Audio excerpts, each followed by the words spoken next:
What do you do when your little girl comes to you heartbroken? I'm about to tell you. So when my little girl was 3 years old, she came to me and had to tell me something. She was super sad. We were sitting at the table and she just was not herself. She's just like her mama. She talks a lot. She's super animated. She always has a lot to say, even at the age of 3. So y'all pray for me because it's gonna be a long road ahead.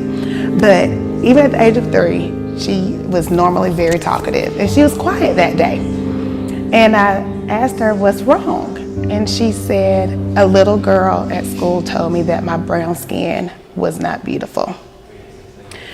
Now let me tell you why this was so devastating to me as a mother. Because any mother who has daughters tries to uplift their daughters, tries to speak life into their daughters, and we just generally try to make sure our babies have high self-esteem, because we know as women and as little girls, self-esteem can be an issue. So I thought that if I started early, we wouldn't even have to address this. You know, I'm like, I'm doing what I'm supposed to do as a mama. I am positively influencing her, but she had already encountered this at the age of 3. So what do I do? What do I do? So we go into like brown is beautiful overhaul at our home. So we're bringing out picture books of our families, like just showing them photographs of like from the lightest of light skins in our family all the way to the darkest of dark skins of our family, and just showing her the rainbow of brown and just trying to speak life and talk to her about how positive that is and it's not a bad thing. So even with that, I'm trying to have a positive face in front of my daughter and still stay super upbeat. I was very heartbroken in her as well, because nobody wants to see their baby sad. So what I did, I'm normally a writer. If something's bothering me, I'm gonna write. I'm gonna write. So I wrote in my journal about what happened, and I eventually wrote a what I like to call a love letter to my daughters, because I wanted them to already have that. I wanted them to have the words from my heart to their heart, to know how beautiful they are despite what anybody would say about them. So I did that, and me being a mama bear, y'all already know I went to the school, right? Not that I was trying to, you know, accost the person over the program, but it was a Christian school, and I feel like with that came a big opportunity to be able to speak to them, to the kids in the preschool, about how, you know, God wants us to love each other and what we're supposed to, you know, how we're supposed to treat each other and how we should appreciate each other and their differences, and we're all unique for a reason.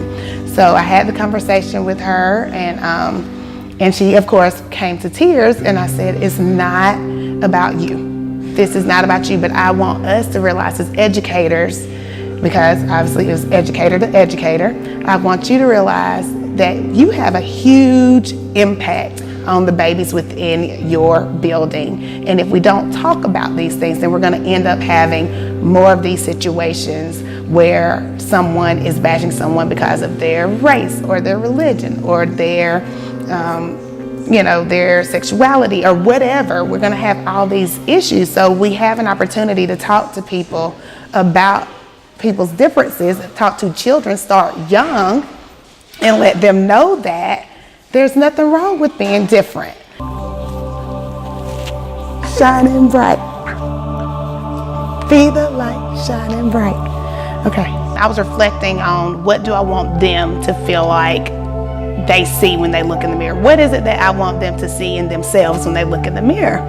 So I just started writing, because again, this is my heart on paper, and I'm just like, oh my gosh, this is what I want them to see, because this took me so long to realize this in myself. You know, as a little girl, I didn't realize that I was amazing, you know. So I'm trying to figure out a way to speak life into them through this poem. And my only intent was to read it to them.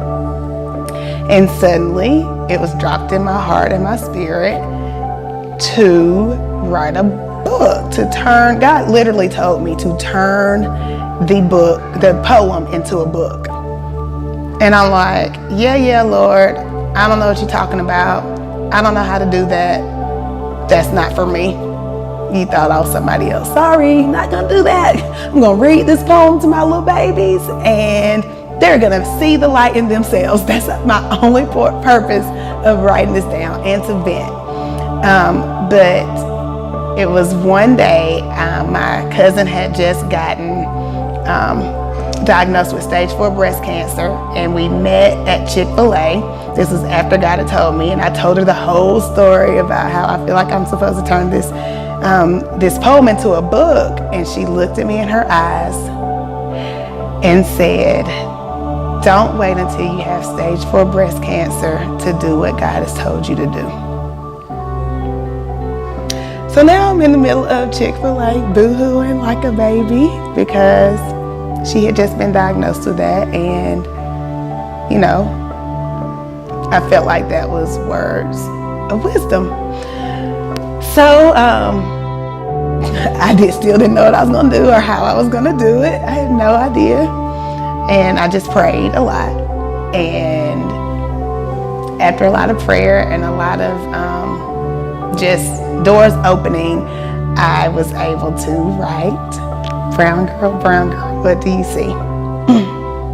Sorry, still a little choked up about one of the inspirations about why I finally got the courage to write it. So with this book, I've been able to speak to a lot of parents and a lot of little girls and speak life into them. And what I have discovered from, it really has been hundreds of parents that I've spoken to, is that what my child experienced was not an isolated event. And while we may not want to talk about it, children at a very young age are being taught to be biased or, or separate themselves from certain people because of differences. There has always been kids, I don't care what race they were, that I've read the book to, who could relate to something that someone tries to pick out about you and to make you feel less than. So we have a very good conversation about why people hurt others and why people would say things about them, without even knowing them. So this book has ended up being a very good tool for discussion about race and about people's differences in general. It could be that you wear glasses.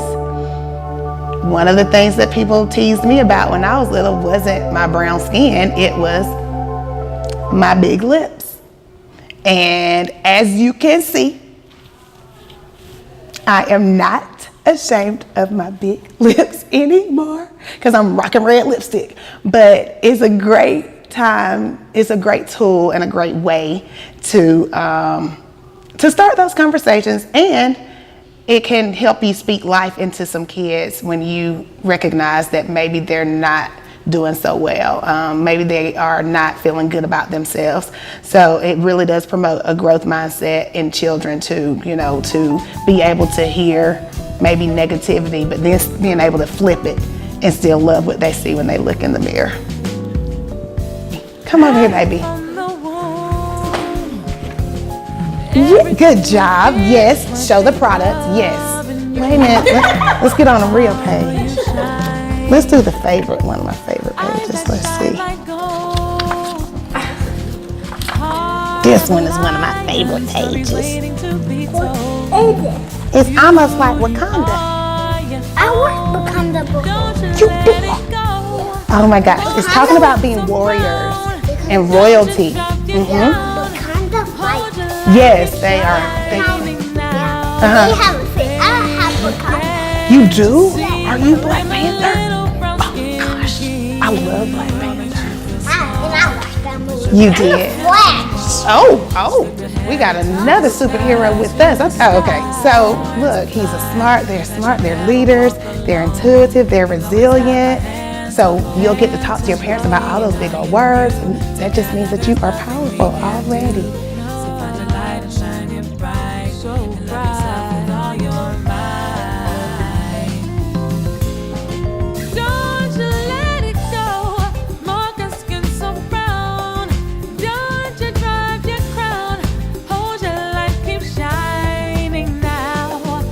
Baby, can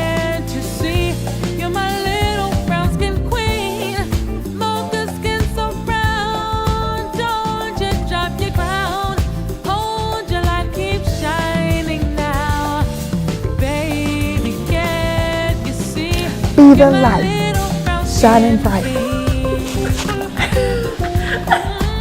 Okay, all right. See, that's more me.